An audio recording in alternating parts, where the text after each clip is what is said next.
Hello po mga kababayan, kamusta po kayong lahat? And once again, welcome back to another episode of Simply Talkies Vlog.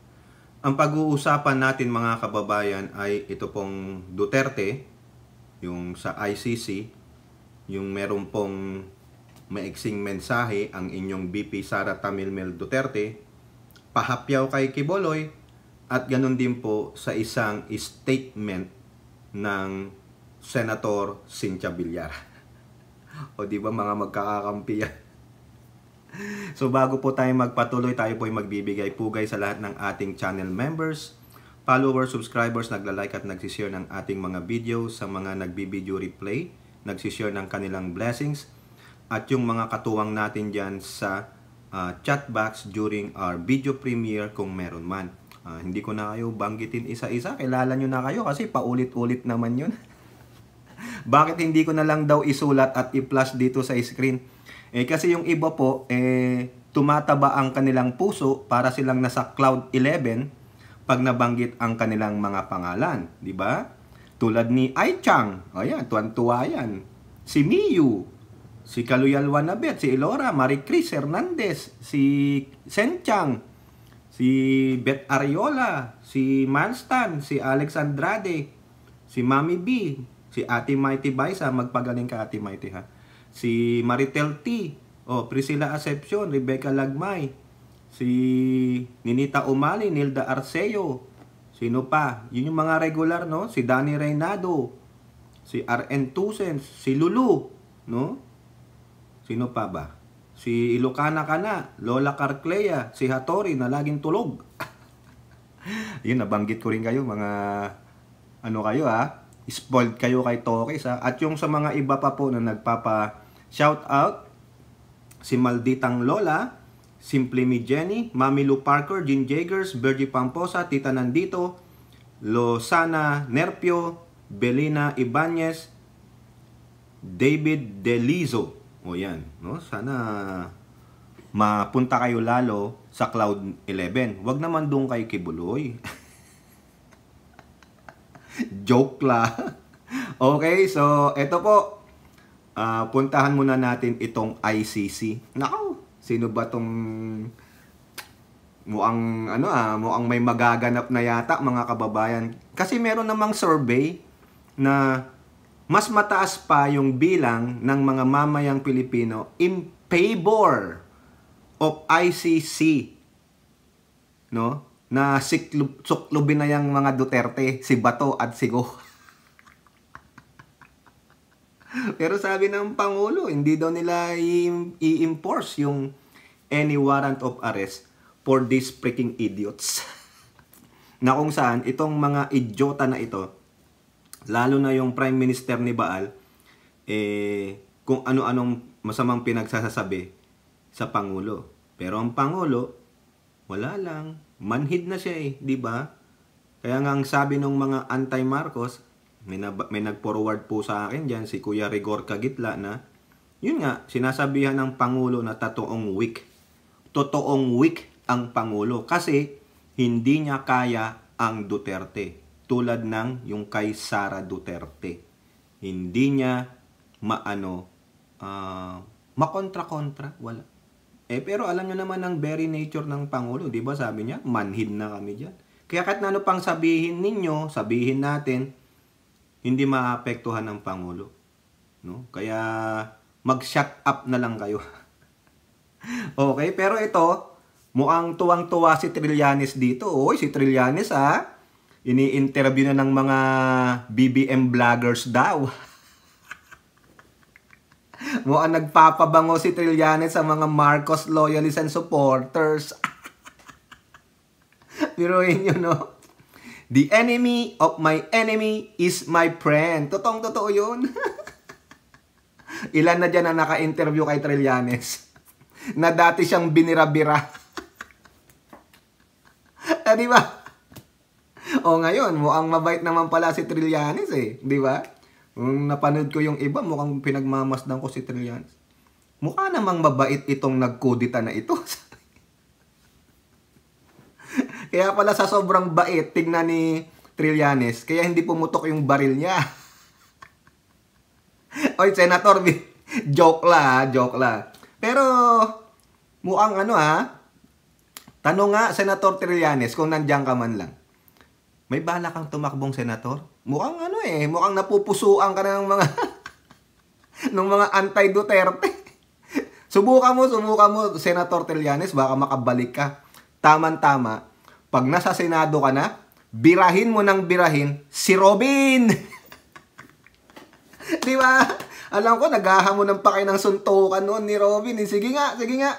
Gawin na lang nating sirkus ang Senado kasi wala namang kwenta ang Senado. Yung mga nandoon, pro Duterte, pro Kibuloy. O, di ba? Yung iba naman, wapakels. Yung iba, o lahat sila, para silang mga sloth. Sloth, yung hayop na sloth. No? Yung, siguro, 1 oras bago kumilos, pataas yung kanyang kamay.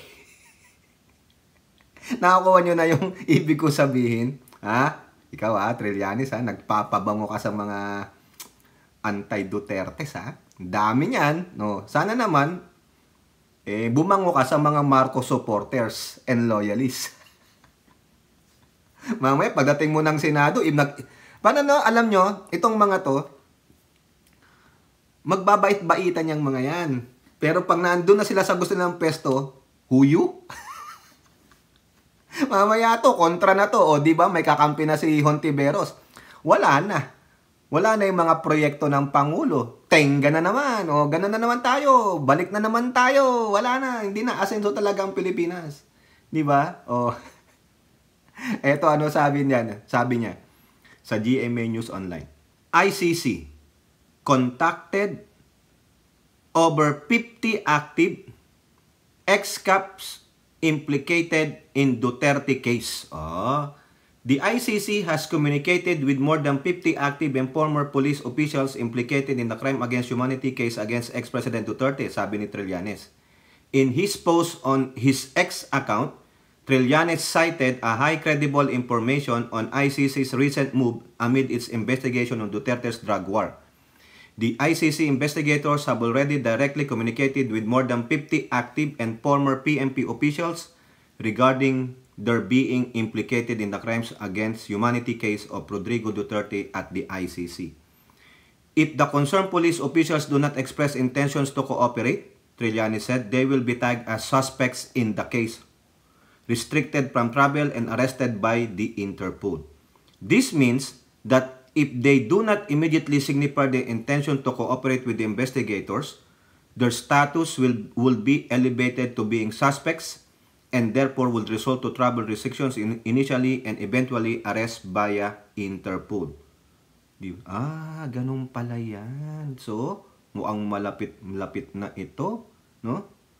Inakapihan sa Manila Bay Forum, PNP spokesperson Police Colonel Jim Pardo said the police organization will take instructions from the national government on the matter. From the start naman po, malinaw naman ang paninindigan po ng inyong pambansang pulisya pagdating po sa mga investigasyon. However, with respect po doon sa ICC investigation, we will take our cue from the national government. O ano ba ibig sabihin yan? Siyempre, DILG, DOJ, and the President.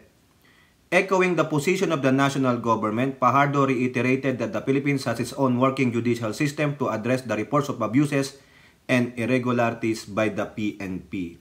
Okay. So, yun lang, mga kababayan. Sabi lang ni Trillanes, merong na-contact na over 50 active and ex-caps implicated in Duterte's case. Mukhang nag-iimbestiga ang ICC, no? Ang tanong, credible ba yan?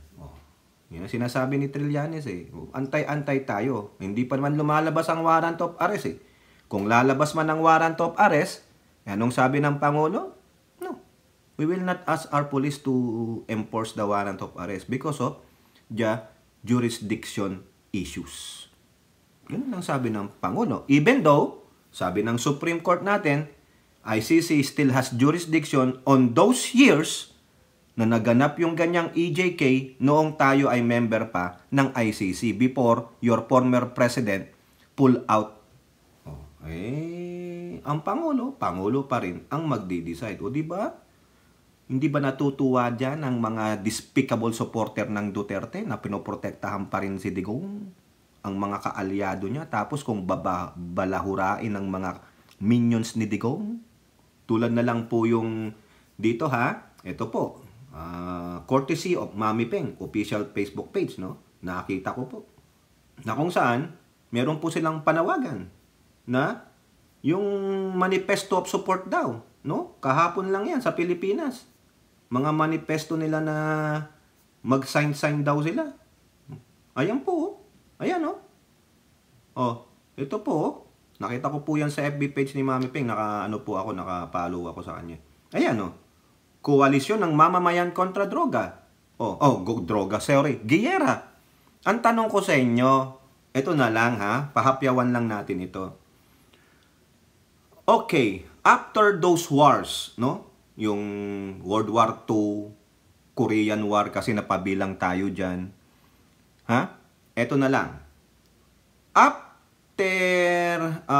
During the time of the Americans na nandyan tayo, no? Sabihin nyo na hindi yung World War II. Tapos na yun eh. Pero nandyan ang bases ng Amerika. May base talaga sila dyan, permanent bases. Kasi yung EDCA ngayon dyan, ini-equate na itong mga gunggong na ito, ha? Yan, pakita ko pa sa inyo yung isa. Para makita nyo yung mga larawan nila, yung nandyan sa baba, sino yung mga nandyan na nagpapasimuno ng naratibang ito? Ha? Equate ninyo. After the devastating World War II, hindi na yung mga gera na nagpadala ng tayo ng contingency forces. Hindi yun. Kasi hindi naman tayo nagera sa mismong ating bansa. Except the World War II. Ha? Na-rebuild na natin, whatever. During those mga time na nandyan ang Amerikano, huwag niyo isama yung World War II sa ating bansa. May mga permanent bases. Giniyera ba tayo sa mismong islands natin, sa mismong bansa natin? Kasi yung mga nananawagan noon, ang panawagan nilang ito ngayon ay kinokopya lang nila, no? It is a copycat of what those mga kalaban ni Apo Lakay noon. Yung puro na lang, even hindi kay Apo Lakay, even kay Cory, ginawa nila yan. Protesta, andyan ang Amerika, tuta ng Amerika, kay Ramos, kay Erap, kay Panot, ha? Tuta ng Amerika. Ganyan. Hanggang sa maniwala itong mga tao, kasi paulit-ulit na naratiba, ginagawa rin nila. Ano ang sabi nitong mga una sila Badoy, sila Erika, sa Eric, di ba galit na galit sa mga ganyan? Yung mga aktivista, galit na galit sila. Ano ginagawa nila ngayon? Di ba? Copycat. Kinain din nila yung mga pinagsasabi nila kasi they are doing the same thing what yung mga chinat-chat sila na ginagawa. Di ba? Bakit hindi kayo katigan ng mga yon, yung mga progressive group ngayon? Bakit walang sumasama sa inyo na mga progressive group? Iilan lang kayo dyan, no? Pare-pareho lang naman kayo. Yung mga fake news peddler. Di ba? Nagera na ba tayo? Ginera na ba tayo ng China? Nung panahon ni Presidente Erap, ginera ba? Kasi nagsadsad siya dyan ng BRP Sierra Madre tuloy. Si Gloria wala yan, nakipag-ano yan sa ZTE niya eh. Dapat isa rin yan eh. Patikusin din yan si Gloria eh. Kay Panot, ginera ba siya? Di ba nag-stand up? Wala. Ginera ba tayo? Wala. Pero the narrative is there. Tingnan nyo. Kontra giyera. Nasaan ang gera? 2 taon nyo lang sinasabi yan eh. Koalisyon ng mamayan, ilang kayo? Nasa majority kayo? Nagpupumilit kayo eh. Dapat ito ang imbestigahan ng DOJ. Manmanan nyo yan, National Security Council.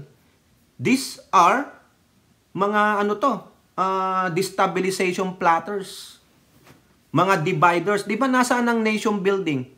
Most of them are from that station SMNI. Ano sinasabi ng SMNI? Nation building. Now, what you are doing? Nation dividing. Freaking idiots. Sige, you try it, dude. Try it. Try nyo na lang para magkaalaman, di ba? Nakita ko po yun eh kasi naka-notify ulo ako kay Mami Peng. Alam niyo naman, si Mami Peng palaban yan sa Facebook, no? Nakasunod ako diyan. Ewan ko lang kung nakapalo siya sa akin. Di ba, Mami Peng? Hindi yata kami friends nito sa Facebook kasi hindi man ako nagpi-friends sa Facebook dahil yung Facebook account ko po is exclusive for me. Kaya maraming nag-friend request, reject. Hindi ko kayo kailangan. Yun lang mga alam ko na mga totoong tao. Hindi yung mga animal na mukha ng mga dead shit. Okay, o labas na tayo dyan. Pinahapyawan lang natin, no? Eto, pahapyawin na rin natin to sa GMA News ulit. Quiboloy's gun permit revocation may be approved this week. O, ito na po yung inaantay ni Ontiveros. Si Ontiveros, galit na. Meron nga tayong vlog dyan eh. No? Sasabog siya sa galit sa PNP. Kasi unang-una, hindi matukoy kung nasaan si Quiboloy. Ang tagal nang nilabas yung arrest warrant, hindi nila matukoy. Wala na yan, mag-alabantag na yan. Hindi na yan makita. No? Kasi nga, powerful eh. May pera, may guns and gold. Diba? O, anong sabi dito ni Colonel Jim Fajardo? I don't want to preempt po yung magiging decision ng PNP, but ang chief PNP po natin ay pag-aaralan po ito. May mga legal officers po ang PNP. Malinaw naman po may basehan po itong rekomendasyon ng Firearms and Explosive Office. Actually, nagbigay na nga po dyan ng mga, itong si Colonel Fajardo, nagbigay siya ng mga ukol sa batas, yung Republic Act something. Kung pwede daw yun i-apply ng Firearms and Explosive Office para matanggalan ng lisensya ang mga baril ni Quiboloy. But hintayin po natin yung formal na pagpirma po ng ating Chief PNP. And hopefully, within the week po, ilalabas po yung approved decision po ng ating Chief PNP. Okay, so ito po kasi yung sinasabi niya. Ito po pala. According to Fajardo, the FEO cited Section 4G of the Comprehensive Firearms and Ammunition Regulation Act as among the grounds for the revocation. Hindi ko na po basahin ito kasi nandun na po to sa ating previous vlog eh, no? Okay? So yan po. So umaasa tayo. Pero ang tanong, wala nga, marirevoke nyo. Ang tanong, makukuha nyo ba yung mga baril? Eh, hindi nyo nga makita si Quiboloy. Hindi nyo rin mga makita yung mga bodyguards niya eh. O, di ba? Ang galing, di ba? Hindi naman natin sa inaano ang PNP. Come on! You have your intelligence fund. You have your intelligence. Galingan ninyo ang paghahanap. Anak ng siopaw, palpak na nga tayo kay Bantag. Hanggang ngayon, palpak pa rin kay Quiboloy. Ano ba yan? No? Ang hirap naman. Ang hirap makamit ang hustisya sa bansa. Because yung mga pag-powerful, okay lang, on the run. Pero pag mahihina, no, bagsak ka agad sa oblo. Ganun lang. Pasensya naman po PNP Galingan nyo po ang trabaho ninyo. Naku, matutuwa ang taong bayan pag nahuli nyo si Bantag at nahuli nyo si Quiboloy. Saludo kay PNP Chief Marbil, yung bagong PNP Chief. Okay, punta naman tayo dito kay unahin natin si Senator Cynthia Villar. Kasi ang ganda po ng sinabi ng inyong butihing senador. No? Tungkol po ito yung kanyang payo kay Ninang Lisa, no? Si First Lady Attorney Lisa Araneta Marcos, tungkol po dun sa nabanggit lang ng ating ninang. Siyempre naman, butihing may bahay yan. Sabi nyo na lang, hindi na lang siya First Lady. Kasi wala daw mandato sabi ni Roque. Unelected, sabi ni Malutikia. Sabi rin ni Tamilmil, si Sara Duterte, hindi niya mandato si FL. Okay, sabi nyo na lang. Hindi mo pala mandato, pero civilian po yan, mamayang Pilipino. May pakialam pa rin yan. Freedom of speech and freedom of the press. Freedom of the press, freedom of expression. No, nahihilo na ako, masakit na batok ko. Mukhang na-high blood ako dun sa kay Hontiveros, dun sa Pogo. Mukhang tumaas ang alta presyon ko, ay tiyan. Mukhang nahihilo yata ako. Pag nawala ako bigla, ibig sabihin yan baka na 911 na ako. Ang sakit No, tapusin lang natin ito. Okay? So, ito po yung quote card ni Cynthia Villar sa Impact Leadership. Salamat po sa Impact Leadership sa kanilang FB page. Yan. Siguro, nagalit lang si Presidente Duterte kasi binira si Sara. Siyempre, ang tatay, pag binibira yung anak, nagiging defensive. Diba? I think it's a natural reaction ng isang tatay. Ayan po, Senator Villar, galing po ito sa Impact Leadership, hindi po galing sa akin yan. Siguro, isinama ito ng Impact Leadership para makita yung pagiging bias nitong senator na ito.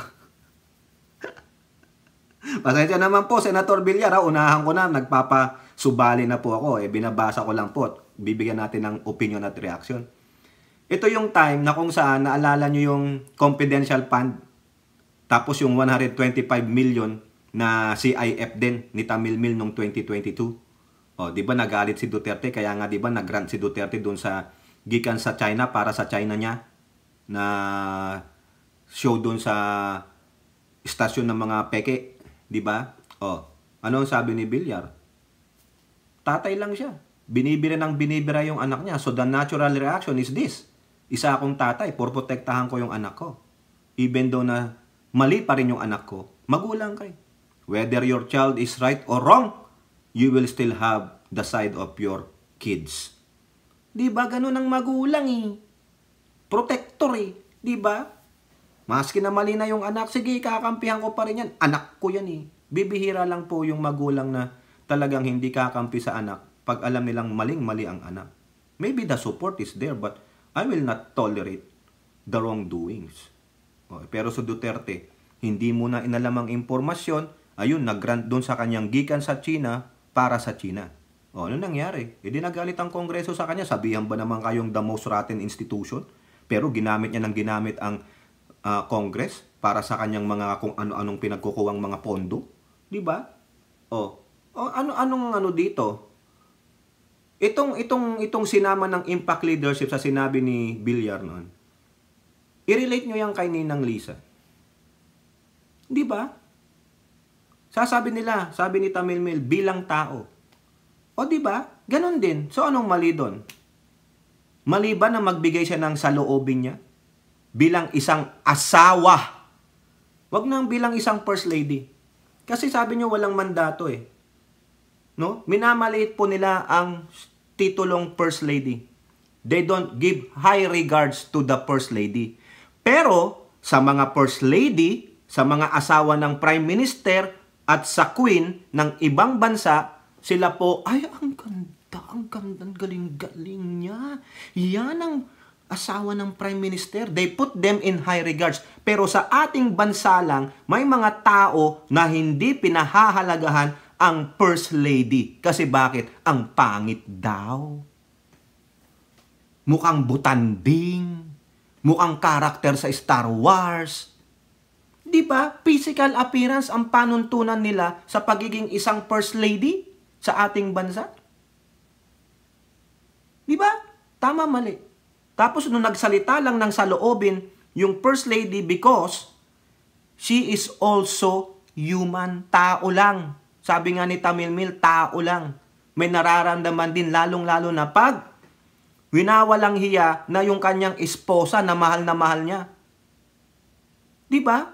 Natural yun eh. Sa atin, tulad nung sinabi ni Villar. Binira ng binira yung anak niya. Anong gagawin ng tatay niya? Di ba? Yung tatay niya, ordinaryong citizen rin lang naman. Wala na sa pwesto. O therefore, unelected. Walang mandato. Pero nagsalita. Ano rin karapatan niya para magsalita laban sa Kongreso? Karapatan niya dahil siya po ay isang mamayang Pilipino. Karapatan niya dahil siya ay taxpayer. O di ba ganun din si Ninang Lisa? Isang mamayang Pilipino, isang taxpayer? Yun nga lang, asawa ng presidente. O what? Ano masama doon? Kasalanan ba niya maging first lady? Nanalo asawa niya? The majority voted for him? Tapos kayo, kung manglang-lang lang kayo, sino rin lang ba kayo? Ikaw, Roque, sino ka rin ba? Ikaw, Matlutikia, sino ka ba? Ikaw, boy girl, sino ka ba? Ikaw, Biabiang Biles, sino ka ba? Tinignan nyo muna bang mga sarili nyo sa salamin kung sino ka nga ba talaga kayo? Tingnan nyo, kumpara nyo ang achievement nyo dun sa first lady. Pero nakikita nyo is the physical appearance itself. Mapangmata kayo. Kala nyo perfecto kayo. Kala nyo ang gaganda ninyo. Ang sisexy ninyo, ang gagwapo ninyo. Come on. Diba? So ano? Kung ano lang yung convenience sa inyo, yun ang sasabihin ninyo. Kung mag-a-apply lang doon sa mga kaibigan nyo, okay na. Gusto nyo paniwalaan namin kayo. Pero itong isang unang ginang ng ating bansa, na marami rin namang ginagawa para sa ating bansa at sa mamayang Pilipino, is ginachastise ninyo. Wala kang mandato. Bakit yung Tamilmil yung BP? Wala rin namang mandato para sa kahirapan. Ha? Walang mandato para sa enerhiya, sa patubig, sa pagkain, sa presyo ng mga bilihin. Wala eh. Anong mandato niya? DepEd. Yun ang pinakamandato niya kasi siyang sekretarya sa bilang isang VP. Kung ano man ang binigay sa kanyang mandato niya. Yung mandato niya nandun sa kanilang OBP official webpage. Pero sa totoo lang, sa Constitution, wala siyang mandato. Spare tire lang. Pero kung makapagsalita kayo in defense of her, because of what? The entitlement of that freaking biatch. Sobrang entitled si biatch. Tingnan mo, kinampihan pa ng Pangulo. So ano ang tingin ng mga tao ngayon kay Pangulo? Weak? Opo, yung mga anti-Marcos dyan, sinabihan ng weak ang Pangulo kasi he is a coward to the Dutertes. Hindi niya kayang banggain ang Duterte kasi takot siya, duwag siya, weak siya. Pinatunayan niya lang ang sinabi ng matandang Duterte na he is weak. Ganun po eh, nakakasama ng loob. Yung presidente na nga ang umaayos ng sigalot, ang presidente na nga ang gusto lahat ay okay para magtrabaho sila ng okay, walang animosity. But on the other side of the coin, doon siya binibira. Nakakaawa po ang presidente natin. Hindi hindi mo alam kung ano ang dapat eh. Pero ang presidente, ang sabi niya, manhid na kami diyan. Ibig sabihin kahit ano pang sabihin ninyo, ano pang sabihin ni Tokis, ano pang sabihin nito, north, south, east, west, back and forth, wala akong pakialam. Ang mandato ko ay pagsilbihan ang buong Pilipinas, ang bansang Pilipinas at ang mamayang Pilipino. Kung ang mga yan ay hindi makakaapekto sa pagsisilbi ko sa ating bansa, sa mamayang Pilipino, what the fuck I care? O, di ba ganun, presidente? Tama. Move forward. Kumbaga yung mga noises, yung mga ngaw-ngaw lang yan. It doesn't affect me because wala ka naman kwenta. Bakit hindi ka na lang makipagtulungan? Tama! Di ba? Yung mga yon, pinadalan po ako nung link. Nakakaasar, ang sarap mo na lang benggahin no? Yung benggan hindi ng bunganga eh. Benggahin mo nito ng kamao mo na lang eh. Para magtigil eh. Kasi nga, too much democracy. Sa ibang bansa yan, ganunin mo ang presidente, ewan ko na lang. Tulad ng sinasabi ni Ninang, dyan sa may Thailand, gaguhin mo yung presidente o whatever prime minister na hari nila, kawawa ka. Baka latiguhin ka nila in public. Ganyan po sila kadisiplina. You have to show respect to the higher ups. Tayo wala eh. Because of too much freedom. Karapatan namin yan. Freedom of the speech namin yan. Freedom of expression namin yan. Pero hindi natin naintindihan, our freedom is always not absolute. There is always a demarcation. Pero wala po ang Pinoy. Walang pakialam. Lahat sasawsawan. Eto, si Cynthia Villar. Ganutin din ba ang simpatya mo kay Ninang Lisa? Hindi po eh. Iba po eh. Tingnan nyo yung kasunod na statement. Kung ako ang asawa ng presidente, I will do everything para maging successful yung aking asawa. Hindi na ako makikipag-away. Tingnan nyo yan, hindi na ako makikipag-away. Bakit pagdating kay Duterte, natural reaction lang yon ng tatay? Di ba? Ikaw, Cynthia Villar, halimbawa lang, na ikaw yung nasa posisyon ng First Lady at si former Senator Manny Villar ay naging presidente. Ginaganyan ng asawa mo, baka mas malala pa, what you gonna do? What you gonna do? Don't put yourself as a politician. Put yourselves in the same shoes of the First Lady. Ang sabi ni Pangulong Bongbong Marcos, hindi kasi naman politiko galing yan sa pamilyang politika. No, hindi siya sanay. Maski na ako, hindi ako politiko. Hindi kami galing sa mga politika. Ordinaryong mamayan. Tapos gaganunin mo ang tatay ko? Gaganunin mo yung kapatid ko na wala namang kayong napakitang ebidensya? Abangan na kita. Hindi na bunganga. Kamauna ang lalagpag sa mukha mo. Magrambulan na tayo. Ganun po yun. Diba? Put yourself in the shoes of the First Lady. Hindi politiko. Hindi bilang isang senador, hindi bilang isang gobernador, kundi isang ordinaryong mamayang Pilipino. Ito nga si Digong Ang tagal na sa politika niyan. Ano ang sabi ni Villar? I think it is a natural reaction ng isang tatay. O di ba? Kita nyo yung pagiging bias ng statement? Pagdating kay Ninang Lisa, wag na daw makipag-away, makipagtulungan na lang. Ano bang tingin mo kay Ninang Lisa na akuya-kuya-kuy lang dyan? Pa-shopping-shopping lang? Pa-travel-travel lang? Look up what she's doing to help her husband. Healthcare. Yung pagpapaganda ng Pasig River, yung mga arts, pag-aasikaso sa mga tauhan ng Malacanang. 'Di ba? Kung ano pa yung ginagawa nila. Love for all. Tingnan nyo yung official Facebook page ng ating Ninang Lisa. Lisa Marcos, nandyan. Tignan ninyo. Ano yung mga ginagawang trabaho? Ang tanong, sumasahod ba si Ninang Lisa? Hindi ko po alam. Pasensya naman kayo. Hindi ako updated. Ang nakikita ko lang yung ginagawa ni Ninang Lisa. Meron siyang Office of the First Lady. Di ba? Sa tourism.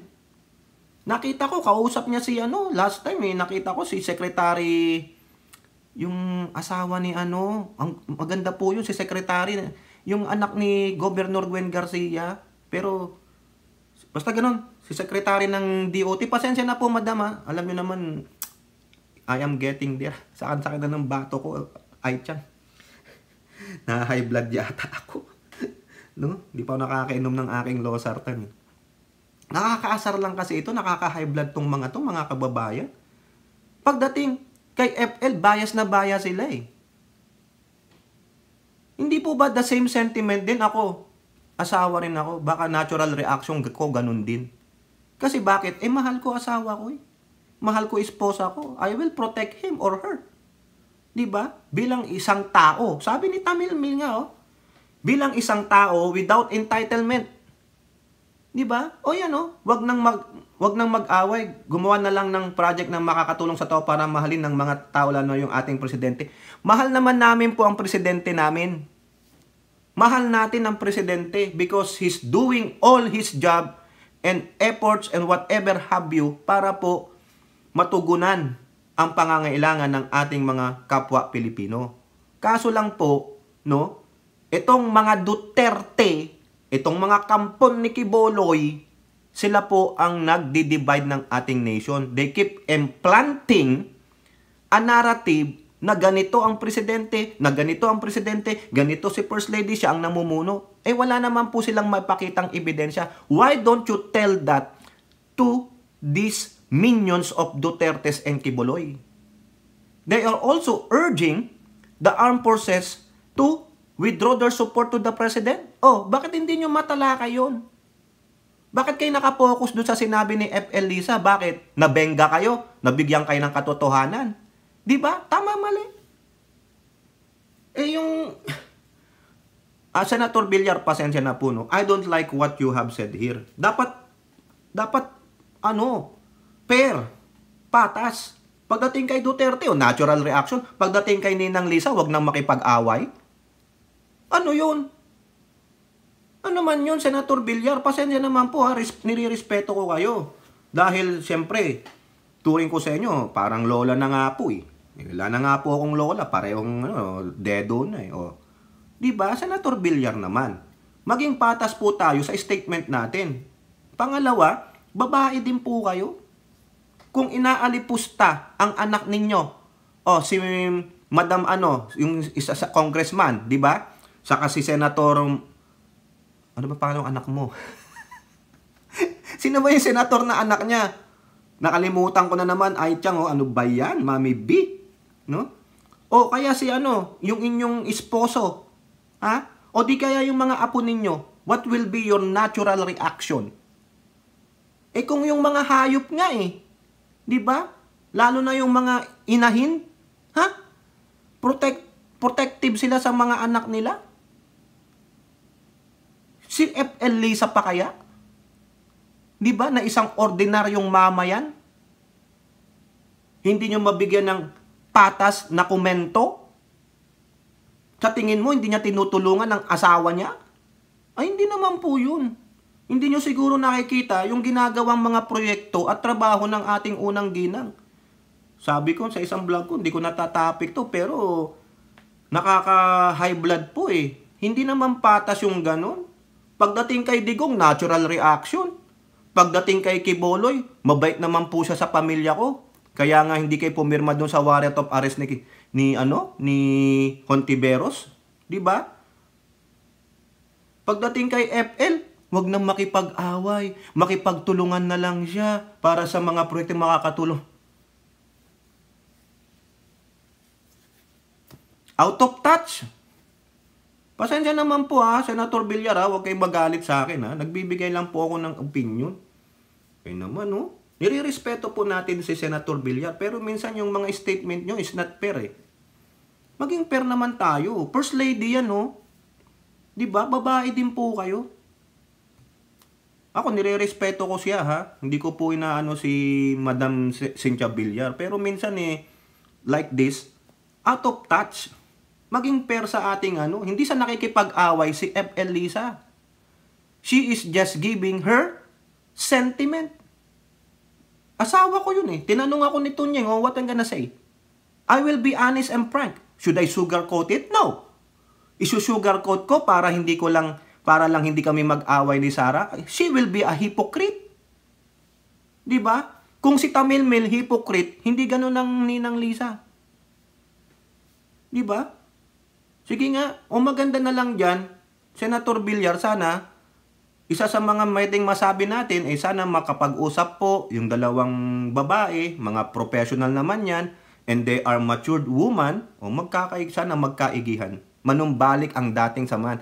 That is a very, very good advice or suggestion. Di po ba, Senator Villar? Hindi patas. Tingnan nyo nga si Tamilmil, nagbigay pa ng statement. Punta na tayo sa statement niya para hindi mahaba. Masakit talaga bato ko, Aichang. Kumbaga dito, nagwagi po si Sara Duterte. Diba? Hindi naman sa inaano natin si Ninang Lisa, she knows.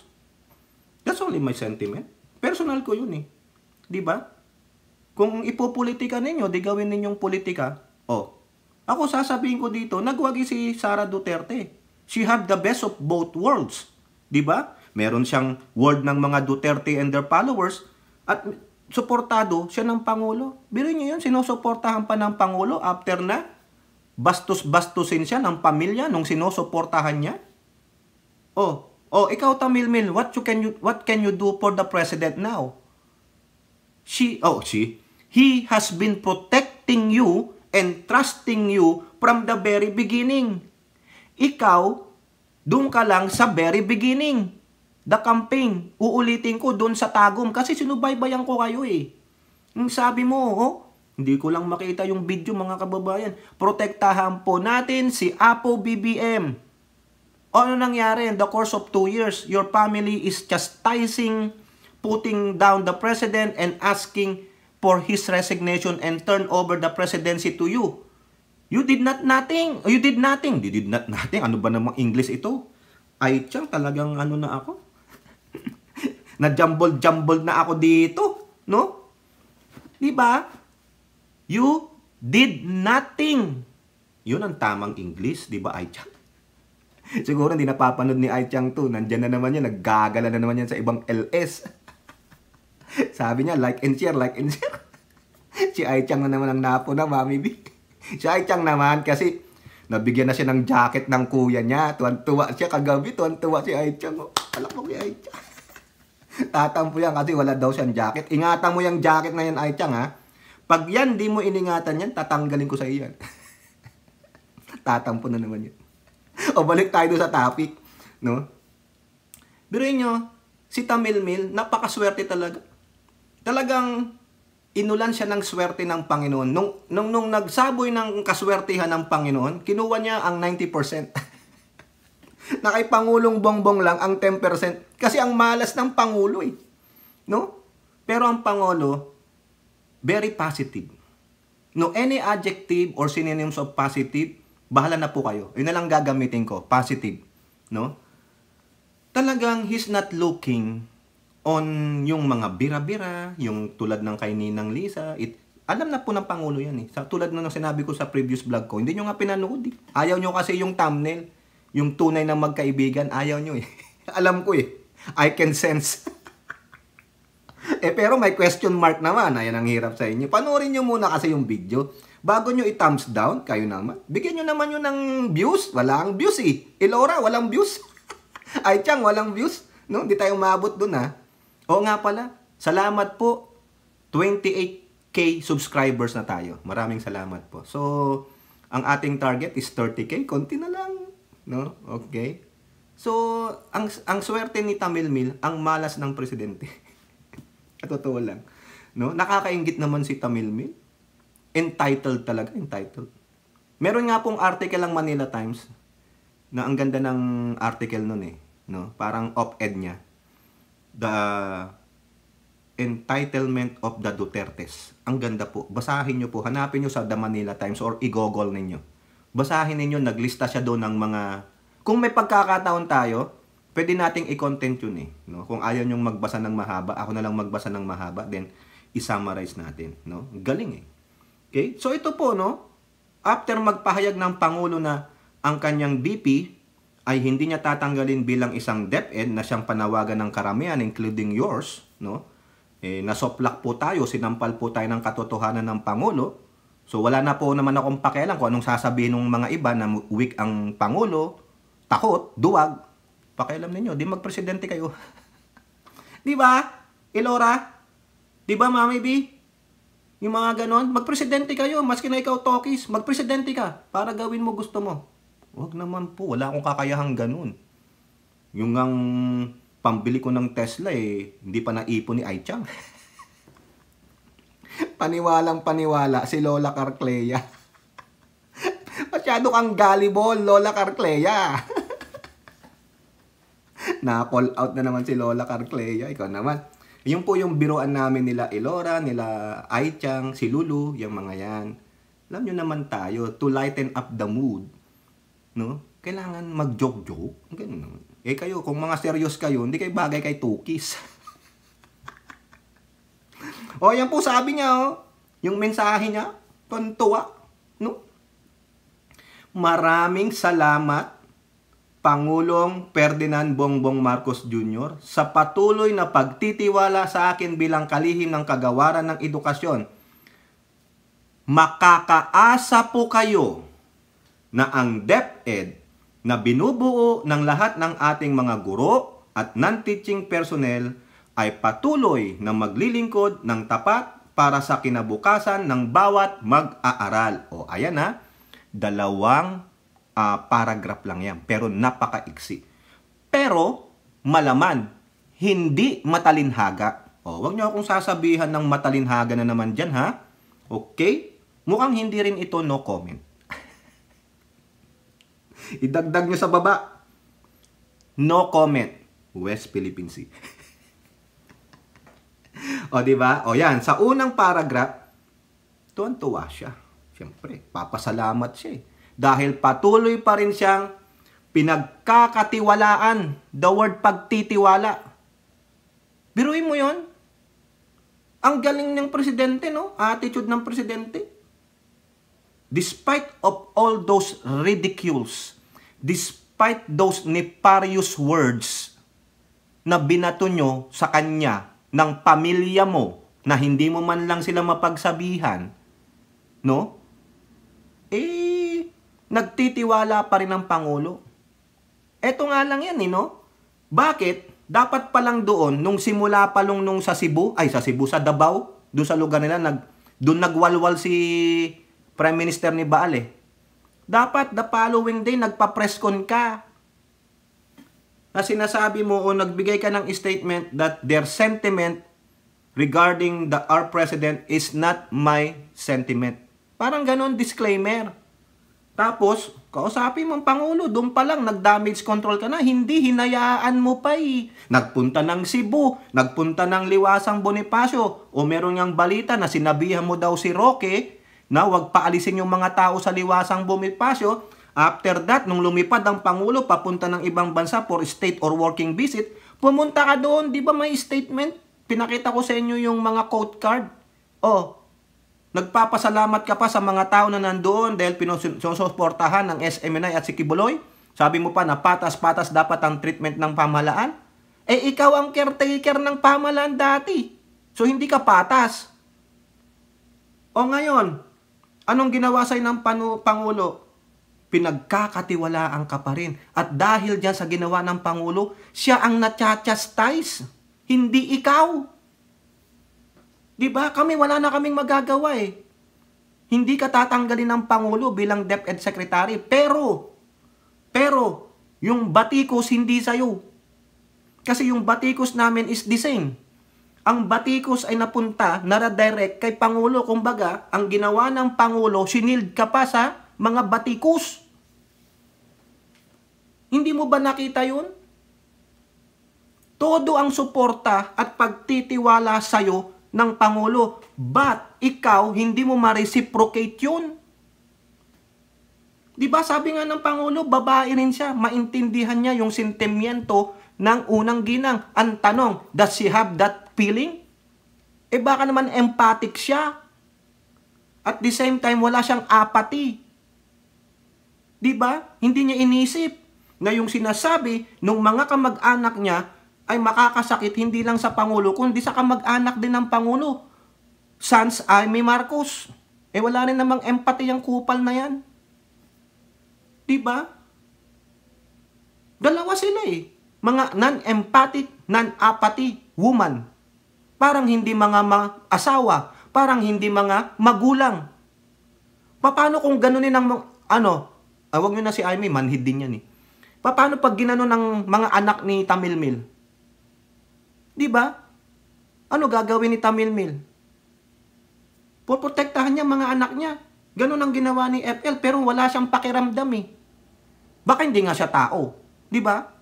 Ngayon, anong ginawa ng Pangulo? Imbis na ikaw ang kastiguhin ng mamayan because of their disappointment on how you handle the DepEd, ni-redirect ng Pangulo yung kastigo. Yun na nga lang pong binigay ni Kuya Rigor sa akin, no? Sinabihang weak talaga si Bongbong, duwag sa mga Duterte. Patunay lamang yung sinabi ni Prime Minister ni Baal sa kanya dati, na duwag talaga. Di ba? Hindi nyo nakuha yun? Kinuha ng Pangulo yung mga batiko sa kanya. Kay Tamilmil.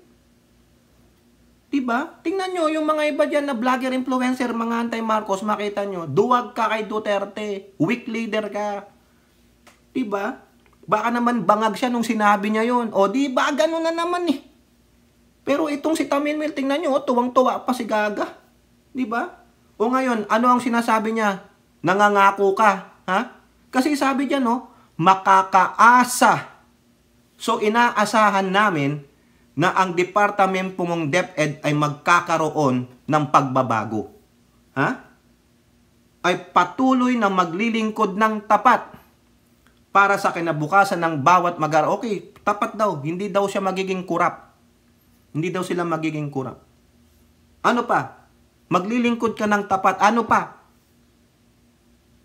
Hindi niya sinabing gagawin namin ng lahat para po mapaunlad natin ang departamentong ito. Wala eh. Maglilingkod lang daw sila ng tapat. Ano ang gagawin mo ngayon sa kasalukuyan nito Ito ang dami ko pong nababasang article. Suspendido ang klase ng ganitong araw kasi sa sobrang init. Umaabot ng yung pinakamalaki 48 degrees centigrade o centigrade Celsius. I-convert natin yan sa Fahrenheit. You know what? It's 118 degrees Fahrenheit. Ang init niyan. Triple digit. Paano pag umabot ka ng 50 degrees, that 120 degrees Fahrenheit? Ang init niyan, ang sakit sa balat. Sa atin hindi dry heat humid, nanlalagkit ka. Dito sa amin, dry heat. Kabilang ang Arizona, dry heat yan. Kaya dito, yung mga ibang bahay, meron sila yung parang hose sa gilid, nagbibigay ng moist. Ganon. Parang yung umuulan. Ganon. Pero parang ano lang siya, yung buga-buga niya. Parang usok-usok. Pero malamig po yun, makakarelip ka. Pero minsan, mag-humid, maglagkit ka. Anong ginawa mong plano? sinasabi ng Pangulo dati, we are in a climate change. Climate change. Oh, anong ginawa niyong contingency prior to this? Dapat pa lang yan, last year, nag-aaral na kayo eh. June pa lang last year kasi tag-ulan dyan, iniisip nyo na yan pagdating sa public schools. Ay, naka-electric pan tayo. Pero dapat minomonitor mo, sabi ng Pangulo, climate change, ganitong mag-El Nino tayo. So, siyempre, pag may El Nino, extreme heat. Anong ginawa ninyo? Ha? Anong ginawa nyong action para mabigyan lunas itong sobrang init sa mga eskwelahan? Wala. Kasi electric pan. Hindi sasapat yun. Electric pan ka, ilan? Oh, tapos dikit-dikit ang mga estudyante sa public school, 50, 40. Wala yun. Body heat pa, magsasama-sama yun. Kaya kawawa na naman ang social activity ng mga bata. Bakit? Online na naman eh. Makita nyo yung pag-online class kaysa sa face-to-face? Ang daming nadidepress na bata. Why? Kasi the social interaction between their peers and the teachers and the administrators, mas maganda yun, social activity nila para nawawala yung man nila sa bahay. Na-confine sila sa loob ng bahay. Paano pa pag wala pang mahina ang internet connection? Ano susolve natin doon? Sayang. Kaya bagsak ang education eh. Dapat sa simula pa lang, pinakinggan mo na, binabasa mo na yung inano mo ng presidente. Presidente, di ba climate change? Oh, tingnan mo, tanong ka sa mga ahensya ng gobyerno, anong magandang contingency plan ng DepEd para magpatuloy ang face-to-face ng mga bata? Kasi sa online, hindi naman lahat maka-afford ng mabilis na internet eh. Di ba? Anong gamit ng mga bata, yung mga less privileged? Wala. Ano gagawin nila? Di sana, kung maaari lang, since you are the number 1 budget, binadgetan yung mga eskwelahan. Sana nag-aircon kayo. Naggawa kayo ng mga solar panels, humingi kayo ng tulong sa mga NGOs. Di ba kung pipwede? Hindi, nintay nyo eh. Alam nyo naman, sinasabi na mag-El Nino. January pa lang yan, El Nino na. Sinasabi ng Pangulo na pag-aralan na nila. Kayo, ano ginawa ninyo? Di ba? Ano sabi ng EDCOM 2 report? Wala bagsak eh. Di ba? Hindi nga yata nabasa ng Pangulo yun. Nung sinabi niyang ginagawa na naman ng BP ang trabaho niya bilang DepEd, walang korupsyon. O ibig sabihin, walang korupsyon doon sa 125 million na ginastos niya noong 2022 for just 11 days. Ha? Nabasa mo ba yung report ng EBCON 2 kung ano yung analysis nila and findings nila about the education? O baka hindi na naibasa yun ng Pangulo o baka inignore niya lang. Pasensya naman po, Pangulo ha. Diba? But he's still sticking to his BP as DepEd Secretary. Pero anong ginawa mo? Diba? Anong ginawa ng departamento ninyo? Maglilingkod ka lang ng tapat. Kulang yan. Sabi na natin maglingkod ka ng tapat, pero ano pang action ang gagawin mo right now? Now, naka-online, iba't ibang yung mga LGUs ng bawat bayan.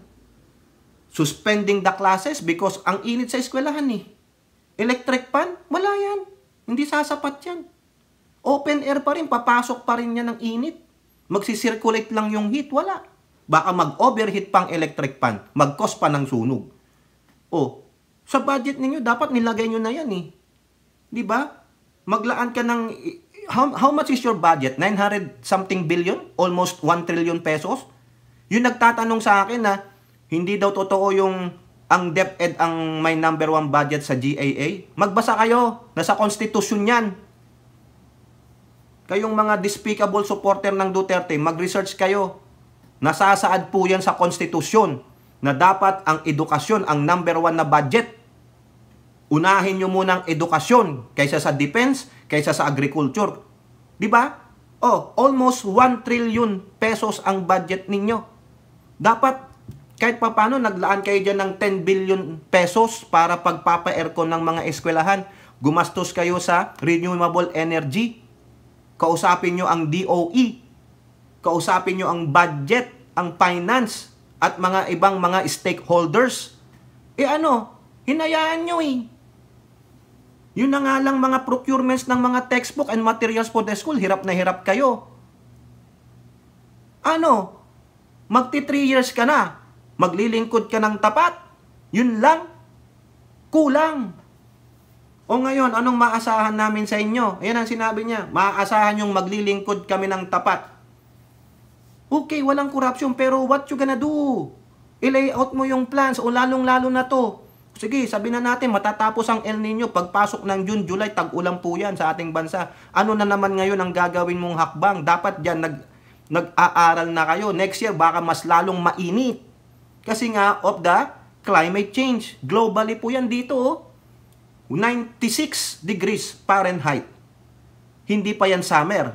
Ang summer dito papasok ng Hunyo. Kaya nga po walang klase dito. Umaabot kami ng 120. Eh ako nga, ang assumption ko, baka yan wag 125 eh. Oh, di ba? Kaya dapat, ikaw, you are surrounded by good ASECs and USECs. Mga aral yan, nasa educational sector. Manghingi ka ng suhisyon nila. For the students to continue schooling face-to-face because they need that. Kasi ako na ano ko yan eh, yung mga bata, nung time nung pandemic, kita ko ang mga anak ko na-depress eh. Kasi walang socialization, lahat naka-mobile. Wala nang interaction with their counterparts. Interaction sa teachers. Ano ba ginagawa ng mga teachers? Lalong-lalo doon sa bunso ko may autism. Kinakatok kami dito once a week. How's Adam doing? Ganun. We miss him face to face. Oh, ganun. Kasi lagi nasa computer. Oh, di ba mas maganda yung meron silang interaction with the teachers, answering portion. Nakakapagbigay pa ng knowledge, maigi ang teacher. Di ba? Di ba naisip yun? Sa public ha, tinutukoy natin. Oh, tapos dito sasabihin mo lang, maglilingkod ng tapat. Dapat ewan ko, mga kababayan, hindi ko na alam sasabihin ko dito kay Tamil Mil. Bino mo, she have the best of both worlds. Alam Miley Cyrus. Diba? Swerte. Sabi ko nga sa inyo, tinanggap niya lahat, sinalo niya lahat, 90% yung binuhos na kaswertehan ng ating Diyos. Mag-share ka naman. Dahil kawawa ang Pangulo namin sa kakadepensa sa'yo. Tapos yung pamilya mo, no, gusto kang iupo, binababoy ang aming presidente. Napakaswerte talaga mga kababayan. No? O kayo po, ano pong inyong masasabi? Comment down below and don't forget to like and share. Hope to see you on our next videos. Bye-bye. God bless.